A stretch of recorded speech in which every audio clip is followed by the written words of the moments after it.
All right, welcome to Unit 3, Day 9, and today is all about the Federalists versus the Anti-Federalists.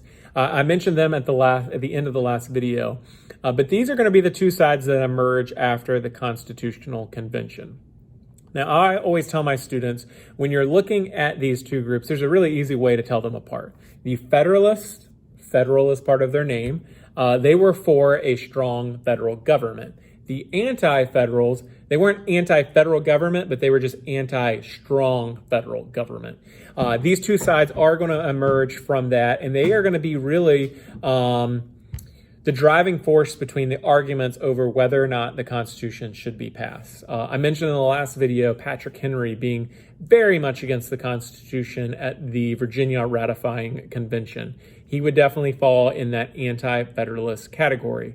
You're going to have others such as James Madison, who of course the father of the Constitution, George Washington, who are going to be Federalists, who are going to push for the passage of the Constitution because they saw what that meant to our republic. So again, these two sides will eventually kind of morph into our first two political parties.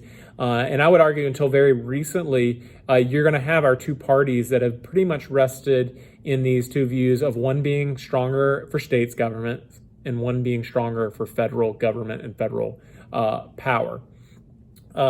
Another key thing that comes out of the argument between these two groups is the Bill of Rights. This was the only way that the Constitution was able to pass, and the only way that it got enough votes here in Virginia was the promise by the Federalists that they would put in a Bill of Rights to protect our rights.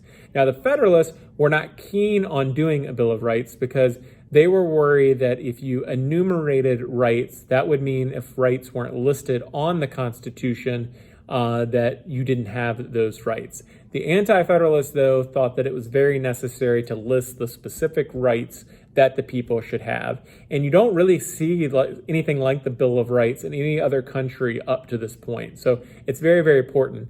Another thing with the Bill of Rights, as I mentioned in yesterday's video, that the 10th Amendment says, hey, anything that's not listed in here is reserved to the people. So that was their way of saying, hey, even if something isn't listed in the Bill of Rights, those rights are reserved for the people.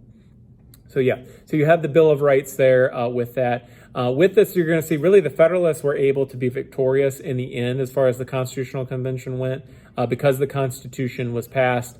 They would write the Federalist Papers, again, which would have a big influence in government and basically would be a good propaganda campaign for them to get the Constitution passed. So today you're looking at the Federalists and Anti-Federalists, which really is almost the start of our political parties. They aren't the first two political parties, but they do provide the beginning of that tension between two different sides here in the country. So if you need any help, please let me know. Otherwise, enjoy reading and learning about the Federalists and the Anti-Federalists.